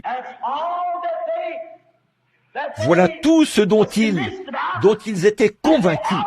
Et ils croyaient aussi qu'ils étaient convaincus qu'ils pourvoiraient à tous leurs besoins. Êtes-vous convaincus à ce point-là ce soir? Dites, je suis convaincu. Peu importe ce qui se présente à moi, il sera de taille à y faire face. Peu importe ce qui se présente à moi, je suis convaincu qu'il prendra soin de moi. Il a dit qu'il le ferait. Je serai avec vous, et même en vous, jusqu'à la fin de l'âge. Ne vous souciez pas du lendemain, car le lendemain aura soin de lui-même. C'est vrai, souciez-vous seulement d'aujourd'hui. Si Dieu a ainsi revêtu le champ et l'herbe des champs qui existent aujourd'hui et qui demain n'existera plus, et dans sa pensée, s'il a eu de la considération au point que pas même un passereau ne puisse tomber dans la rue sans qu'il le sache, à combien plus forte raison connaît-il nos besoins? Je suis convaincu. C'est pour ça que vous ne me voyez pas mendier des offrandes. Et ceci, cela, je suis convaincu. Si je m'en tiens à cette parole, Dieu restera avec moi. Je suis convaincu. Pas besoin d'être donné. Ça viendra d'une manière ou d'une autre. Je suis simplement convaincu. Je crois cela. Je crois chaque parole qu'il a prononcée. J'en suis convaincu. Je suis convaincu qu'il pourvoira à tous mes besoins. Je n'ai pas à m'inquiéter à ce sujet. Et il était aussi convaincu qu'il n'avait pas besoin d'un tas de psychologie et de toutes ces autres choses qu'il faut apprendre. Ils étaient convaincus que ceux à qui il prêchait, que tout ce qu'il leur fallait, c'est ce qu'ils avaient. C'est ça le problème aujourd'hui. Ils essayent de leur faire avaler d'autres choses, des credos et des choses de ce genre. Vous n'avez jamais été vraiment convaincu que le Saint-Esprit est réel. C'est tout ce dont j'ai besoin. C'est tout ce dont vous avez besoin. C'est tout ce dont n'importe qui d'autre a besoin. J'étais en Afrique il n'y a pas longtemps. Ils essaient d'instruire ces gens-là et les tribus. Quand vous les amenez vers l'homme blanc, ils adoptent les péchés de l'homme blanc. Il a son propre péché là-bas, dans la tribu. Quand vous l'amenez là, il adopte le péché de l'homme blanc. Et là, il est un fils de l'enfer 2 fois plus qu'au départ. Il n'a besoin que d'une seule chose. C'est Christ dont il a besoin. Amen. Une fois, Hudson Taylor.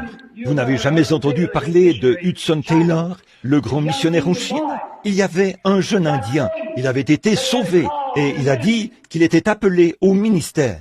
Il est venu voir Monsieur Taylor pour lui parler. Il lui a dit, Monsieur Taylor, devrais-je faire 4 ans d'études en psychologie et d'autres choses qu'il devrait faire? Et combien de temps me faudra-t-il pour obtenir ma licence en lettres?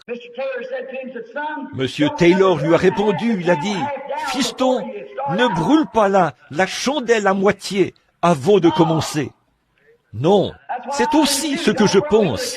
N'attendez pas que la chandelle soit consumée à moitié et qu'une sorte d'instruction soit injectée en vous, une sorte de liquide d'embaumement. Ne faites pas ça. Mais je vous le dis, dès que la chandelle est allumée, commencez. Je ne cherche pas à soutenir l'ignorance, mais voici ce que je veux dire. Si vous ne savez rien d'autre, dites-leur comment la chandelle a été allumée. C'est tout ce qu'ils doivent savoir. Dites-leur ce qui a allumé la chandelle. Dites-leur ce qui brûle là-dedans. Dites-leur simplement comment cela a été allumé. Faites en sorte qu'ils s'allument à leur tour et ils s'occuperont du reste. Certainement, vous n'avez pas besoin de dire, d'utiliser toutes sortes de mots recherchés que vous ne connaissez même pas pour commencer et qui ne veulent rien dire une fois que vous les connaissez. Voyez, dites-leur simplement, gloire à Dieu, le Saint-Esprit m'a saisi et je suis un homme différent. Dites-leur comment la chandelle a été allumée. N'attendez pas qu'elle soit consumée, parce qu'à ce moment-là, ça produit juste de la fumée. On en voit trop aujourd'hui. Dites-leur simplement comment elle a été allumée. Cet aveugle à qui Jésus a rendu la vue là-bas, ils en ont fait tout un plat. Souvenez-vous, quand il est passé là, les disciples ont demandé, qui a péché, lui ou sa mère ou son père? Jésus a dit, aucun d'eux, mais c'est afin que les œuvres de Dieu soient manifestées. Et il lui a rendu la vue. Voici que tous les scribes et les pharisiens se sont présentés là. Son père et sa mère avaient une peur bleue, parce qu'on avait déjà dit, si quelqu'un écoute ce Jésus de Nazareth, ce prophète, il recevra simplement une lettre de l'Église.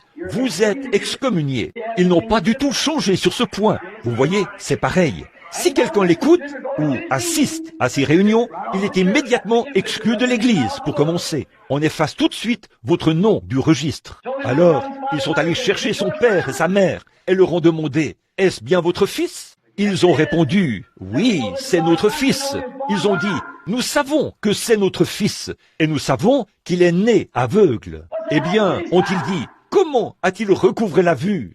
Ils ont dit, « Demandez-lui. Il a de l'âge. » Ils ont dit, « Donne gloire à Dieu, cet homme est un pécheur. »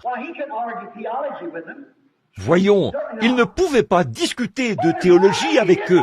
Certainement pas. Mais il y a une chose qu'il savait. Il était convaincu qu'il voyait.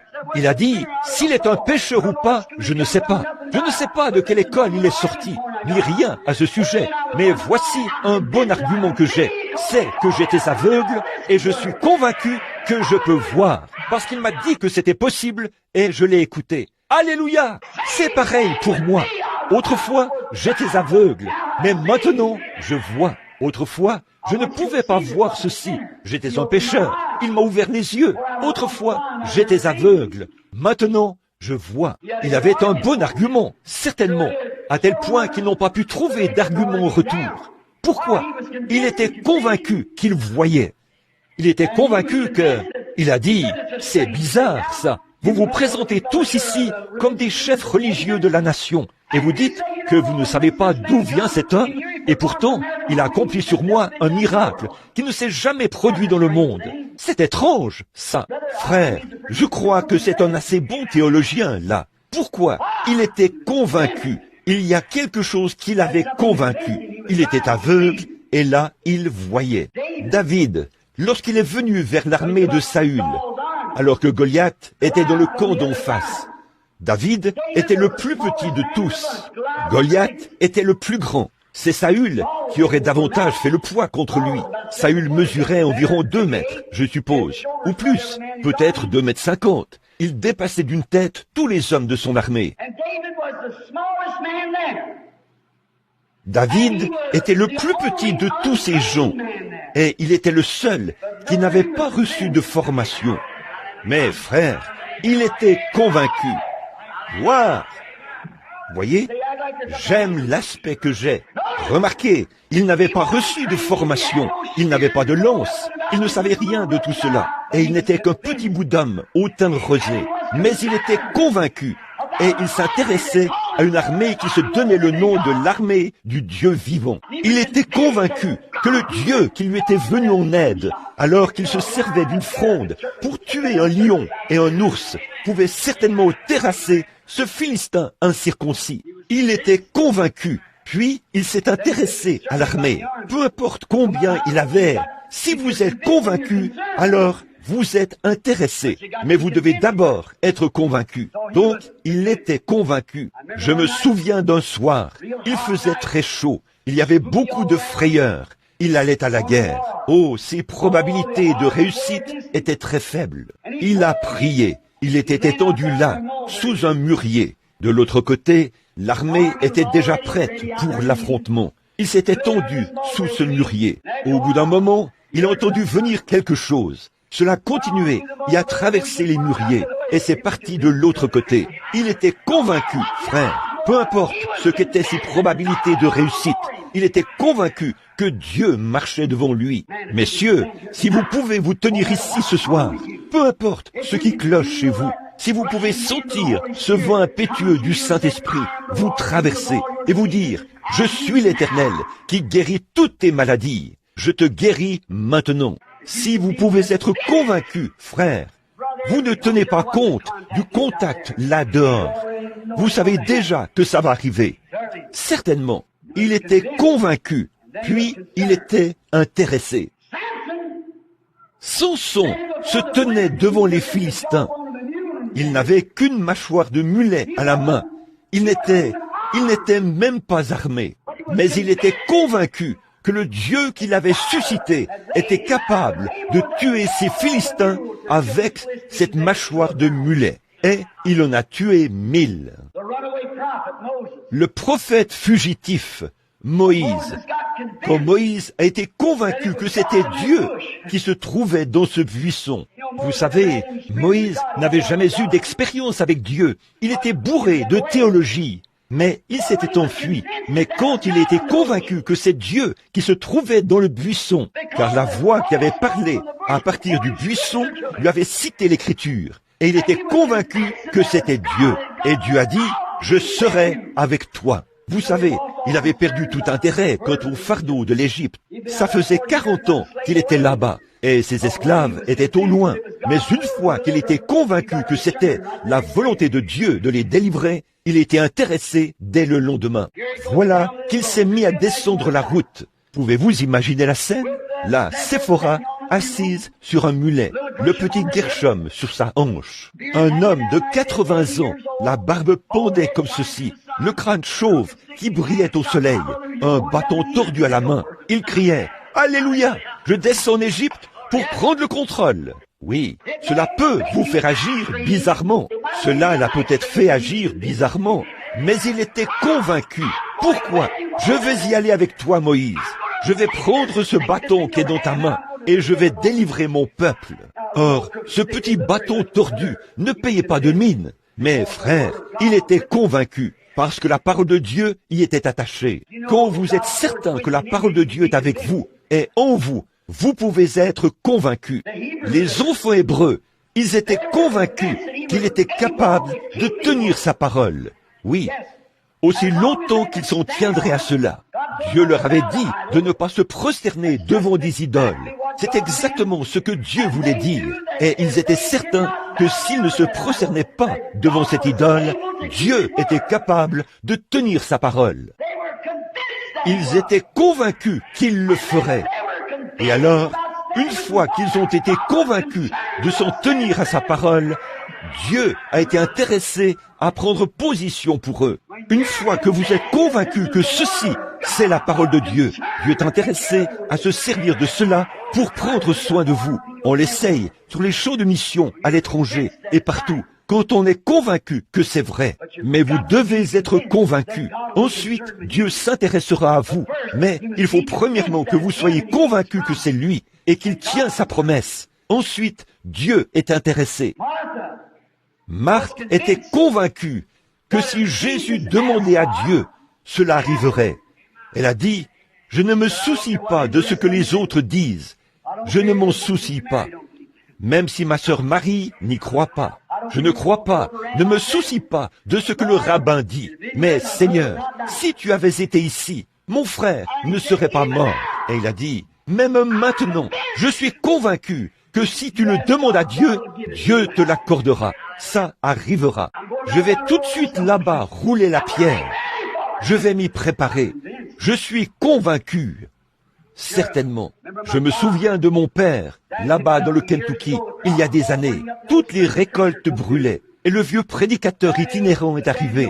C'était un vieil homme formidable. Quand il s'est mis à genoux, il est resté là, jusqu'à ce qu'il se passe quelque chose. Ce jour-là, ils voulaient tous prier pour que la pluie tombe. Papa a dit que quand ce vieil homme s'est mis à genoux, il a vu lever ses vieilles mains ratatinées. Et il a dit, Ô Dieu, je t'ai servi, ces gens sont à toi, et voici que leur récolte brûle. Papa a dit qu'il est tout de suite sorti de l'église, et qu'il est allé là, a enlevé la selle de son mulet, et l'a jetée sous l'église, parce qu'il savait que la pluie allait tomber. Convaincu, oui monsieur. Alors, il s'est intéressé à sa selle. Après que vous êtes convaincu, Marthe a dit, si tu avais été ici, mon frère ne serait pas mort. Mais même maintenant, tout ce que tu demanderas à Dieu, Dieu te l'accordera. C'est vrai, ça va arriver si tu le demandes à Dieu. N'est-ce pas merveilleux? Jairus, quant à lui, avait un cadavre dans sa maison. Son unique enfant de 12 ans, une petite fille. Le message lui est parvenu. N'importune pas le maître, parce qu'elle est déjà morte. Et Jésus a dit, tout d'abord, il a dit à Jésus, ma petite fille est déjà morte, mais je suis convaincu. Alléluia! Viens lui imposer les mains, et elle vivra. Convaincu, il avait entendu parler de Jésus. Il connaissait ses œuvres. Il croyait en secret. Au fond de son cœur, il croyait que c'était le Fils de Dieu. Il en était tout à fait convaincu. Vous savez, n'est-ce pas étrange? Dieu l'a forcé à prendre une décision. Dieu sait comment vous forcer à prendre une décision. C'est vrai, parfois, il laisse la maladie venir sur vous et tout le reste, rien que pour vous forcer à prendre une décision, à montrer ce qui est en vous, ce que vous êtes. Il l'avait forcé. Jairus a été forcé de croire cela. Ainsi donc, il a montré ce qu'il était. Il a dit, si tu viens imposer les mains à ma fille, même si elle est déjà morte, elle vivra. Oh là là, j'aime ça. Je pense que Marthe a dit la même chose. Jésus en était convaincu, lui aussi. Le soldat romain, le centurion, il était convaincu. Si seulement il pouvait amener Jésus à prononcer la parole. Écoutez ce soldat, un Romain, un homme des nations, un païen. Il a dit, je suis soumis à des supérieurs. Je dis à cet homme-ci, à ce soldat, toi, va là-bas, et il y va. Et je dis à celui-ci, viens, et il vient. Pourquoi? Il était son supérieur. Quel était le sens de son témoignage? Jésus, tu as autorité sur toutes les maladies. Tu as autorité sur tout.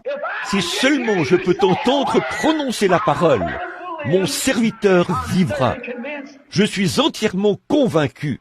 Et puis, après tout ça, nous ne sommes toujours pas convaincus. Voyez, qu'était-ce? Jésus a dit que c'était une grande foi. Il n'avait pas trouvé ça en Israël. Prononce simplement la parole. La voici, ici même. Quand vous priez, croyez que vous avez reçu ce que vous avez demandé et cela vous sera accordé. Si vous dites à cette montagne, ôte-toi de là, et que vous ne doutez pas en votre cœur, mais croyez que ce que vous dites arrive, ce que vous aurez dit vous sera accordé. Alors, confessez. Quoi? Par ses meurtrissures, je suis guéri. Par sa grâce, je suis sauvé. Par sa promesse, j'obéirai et je serai rempli du Saint-Esprit. Voilà, c'est cela. Si vous êtes convaincu qu'il tient sa parole, mais vous devez premièrement être convaincu. La femme qui était atteinte de la perte de sang, elle était convaincue. Peu importe ce que disait le rabbin, ce que disait le sacrificateur, et ce que disait son mari, et ce que disait qui que ce soit d'autre. Elle s'est dit, c'est un saint homme, c'est le Fils de Dieu. Si seulement je peux toucher le bord de son vêtement, c'est tout ce que j'ai à faire. Je suis convaincu que je serai guéri. Même si le médecin disait qu'elle ne pouvait pas se rétablir, elle s'est dit, je peux me rétablir si je réussis à toucher le bord de son vêtement. Elle était convaincue. La femme au puits était convaincue qu'il était le Messie. Quand elle a vu ce signe scripturaire, puisqu'elle savait ce que le Messie serait. Comme je l'ai dit ce matin, cette vie prédestinée était là en elle. Et dès qu'elle, les eaux chaudes se sont déversées, les eaux fraîches plutôt, se sont déversées sur cette parole de vie que Dieu avait prédestinée dès la fondation du monde. Elle l'a vue aussi vite que ça. Alors qu'il y avait là des ministres, ils n'ont pas vu cela. Des sacrificateurs, ils n'ont pas vu cela. Des souverains sacrificateurs n'ont pas vu cela. D'importants membres du clergé n'ont pas vu cela. Ils ont taxé cela de démons. Et cette pauvre petite prostituée là-bas, Dieu l'avait prédestinée dès la fondation du monde. Si jamais vous y parvenez, c'est que vous l'étiez aussi. Or, la Bible dit, dans les derniers jours, l'Antichrist sera si religieux et ressemblera tellement à la chose authentique, au point que ça séduirait même les élus. Si c'était possible. Mais ça ne l'est pas, c'est vrai. Et tous, il séduirait tous les habitants de la terre, dont le nom n'a pas été écrit dans le livre de vie de l'agneau. Depuis les derniers réunions de réveil, ça ne sonne pas comme la Bible, n'est-ce pas? Depuis la fondation du monde, on ne peut pas les séduire, puisqu'ils se reposent vraiment sur cette parole. Dès qu'ils voient ces choses surgir, c'est la vie. Ils la saisissent à l'instant. Les autres viendront et diront, « Ah, c'est sans intérêt. Voyez, ils ne sont pas convaincus. Il n'y a rien là-dedans qui peut les convaincre. Rien au-dedans d'eux qui leur permet de croire. Ma mère disait, comment peux-tu faire sortir du sang d'un navet alors qu'il n'y a pas de sang dedans? C'est vrai. Mes brebis entendent ma voix. Elles connaissent la parole. Sa voix, qu'est-ce que c'est? La voici. Ces credos, elles ne les suivent pas. Mais elles entendent ma voix. Elles la suivent. La femme au puits était entièrement convaincue. Puis, elle s'est intéressée à son peuple et a tout fait pour qu'il voie aussi ce signe et y croit. Après qu'elle était convaincue que c'était le Messie, car il lui avait dit quel était son problème. Elle a dit, « Seigneur, nous savons que quand le Messie viendra, c'est ce qu'il fera. » Il a dit, « Je le suis. » Elle savait qu'un homme qui pouvait faire cela dirait certainement la vérité. Gloire à Dieu. Oui, un homme que Dieu utilise de cette manière ne mentirait pas. C'est vrai, il vous dira la vérité.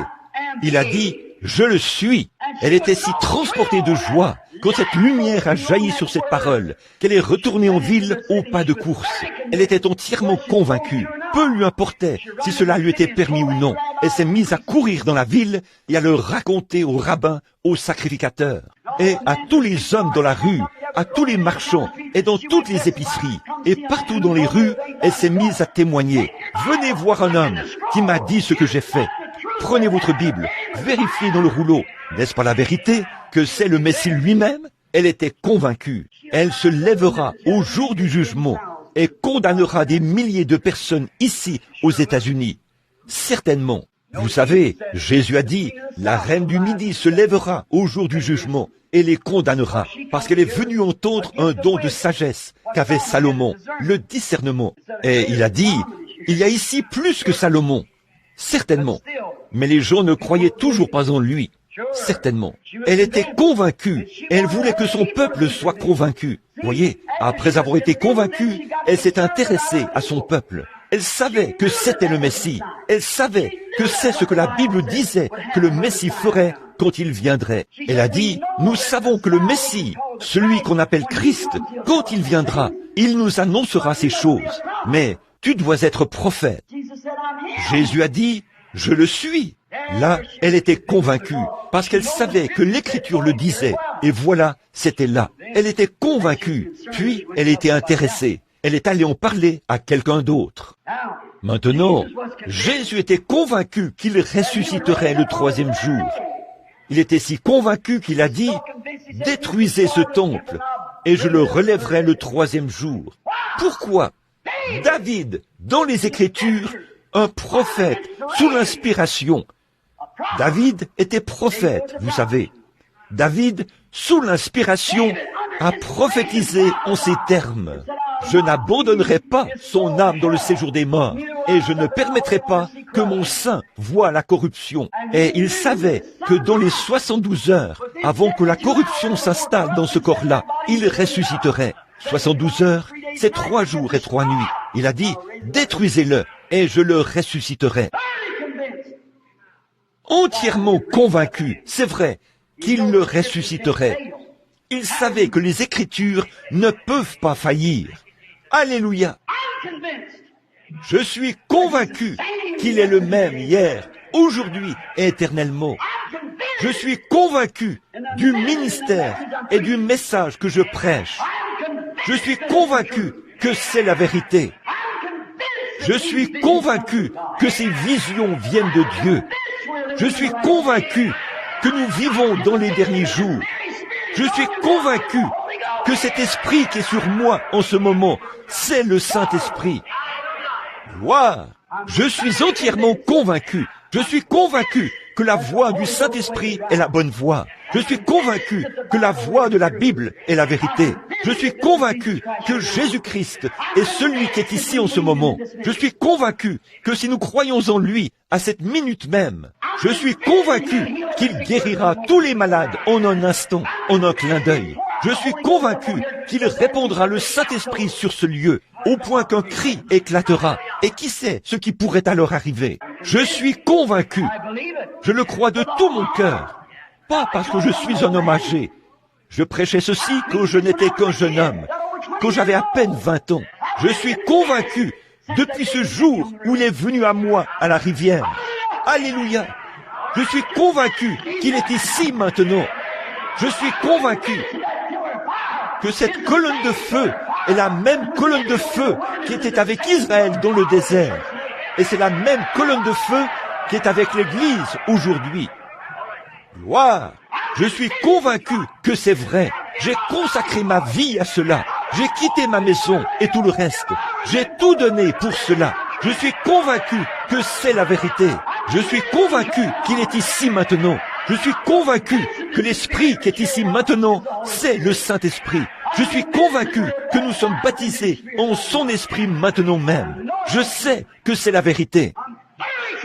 Je suis entièrement convaincu que Jésus-Christ est le même, hier, aujourd'hui et éternellement. Je suis convaincu, parfaitement convaincu.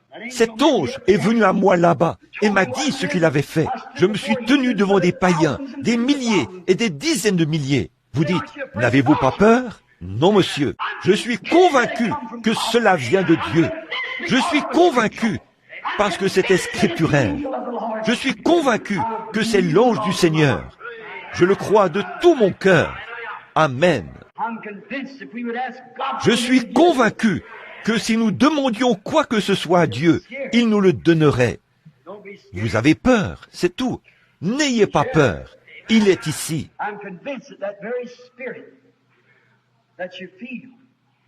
Je suis convaincu que cet esprit même que vous ressentez, ce Saint-Esprit qui agit en nous, je suis convaincu que c'est Christ.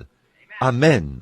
Je suis convaincu que maintenant même, que ceci, ce que je suis en train de regarder, ce cercle de lumière qui est devant moi, je suis convaincu que c'est le Saint-Esprit.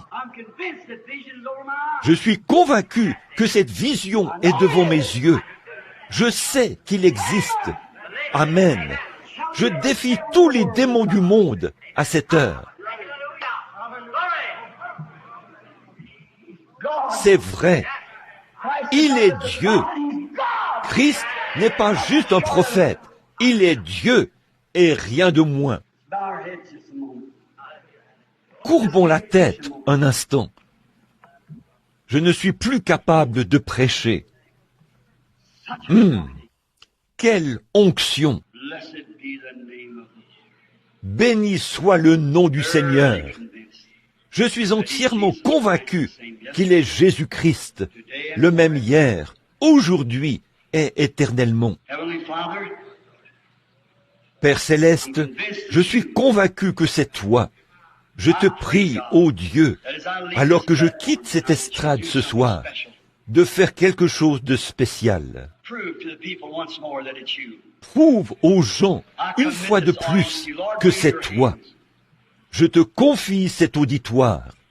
Seigneur, nous sommes entre tes mains. Agis avec nous comme bon te semblera. Au nom de Jésus, Amen.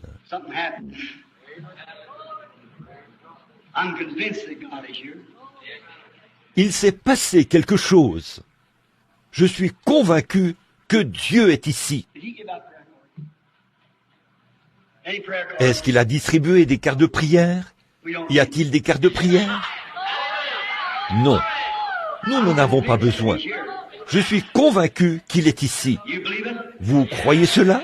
Si vous êtes entièrement convaincu, dites, Jésus, je te touche par mes infirmités. Je crois que frère Branham a dit la vérité. Ce n'est qu'un homme.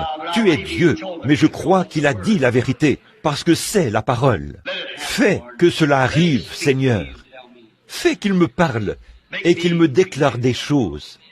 Fais en sorte que je sois convaincu.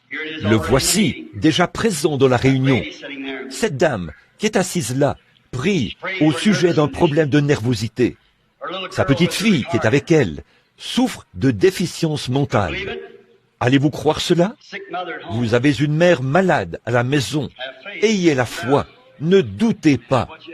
Vous pouvez obtenir ce que vous demandez. Je suis convaincu que le même ange qui est descendu sous la forme d'un homme et qui a parlé à Abraham, le dos tourné à la tente, est le même qui est ici ce soir. Il l'a promis.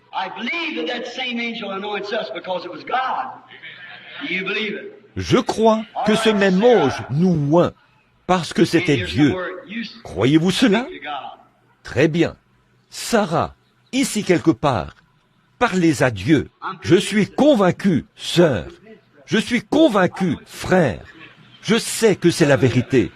Certainement, il y a une dame qui est assise derrière moi. Elle souffre du cœur. Elle est assise juste derrière moi. Je ne la connais pas. Elle se tient devant moi.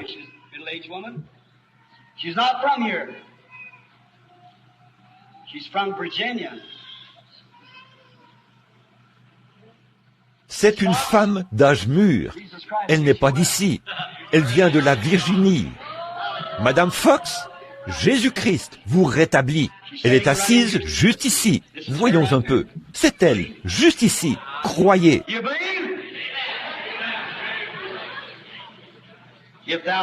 Croyez-vous?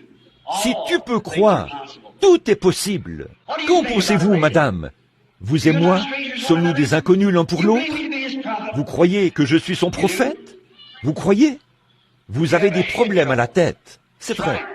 Vous vous appelez Madame Moore. Si c'est vrai, levez la main.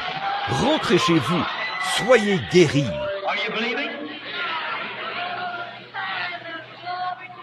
Croyez-vous? Maintenant, il y a quelqu'un ici, là-haut, ici, devant moi. Voilà, c'est ça, quelqu'un. C'est une femme. Elle a un cancer du sein. Madame Rhodes, croyez au Seigneur Jésus-Christ.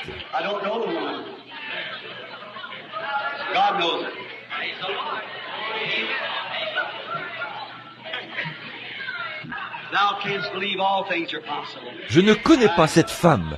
Dieu la connaît. Si tu peux croire, tout est possible. C'est vrai.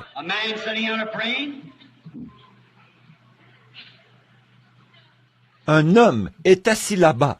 Il prie. Il vient de Tulsa. Monsieur Harwood, croyez au Seigneur Jésus-Christ. Allez et soyez rétablis. Ayez la foi. C'est tout ce que vous avez. Je ne connais pas cet homme. Je ne l'ai jamais vu de ma vie. Nous sommes des inconnus. Mais c'est vrai. Pourquoi? Il a touché quelque chose. Êtes-vous convaincu? Êtes-vous convaincu que Dieu tient sa parole? Si vous êtes convaincu, combien d'entre vous ont un besoin? Maintenant, certainement, comme c'est dit la femme au puits, demandez à ces gens, allez leur parler, partout où ils. J'en vois une autre. Oui, une autre. Écoutez, voyez si c'est vrai ou pas. Maintenant, ça fait le tour du bâtiment. Le bâtiment tout entier est oint, partout. Je suis convaincu que la présence de Jésus-Christ va guérir chaque personne qui se trouve ici. Êtes-vous convaincu de la même chose? Êtes-vous convaincu que je vous dis la vérité? Dieu confirme-t-il que je vous dis la vérité? Alors, je vous ordonne de vous lever et d'accepter votre guérison au nom de Jésus-Christ. Si vous êtes convaincu, levez les mains vers lui et donnez-lui la louange. Père Céleste, Saint-Esprit, remplis ce bâtiment. Ils sont convaincus que Satan est vaincu.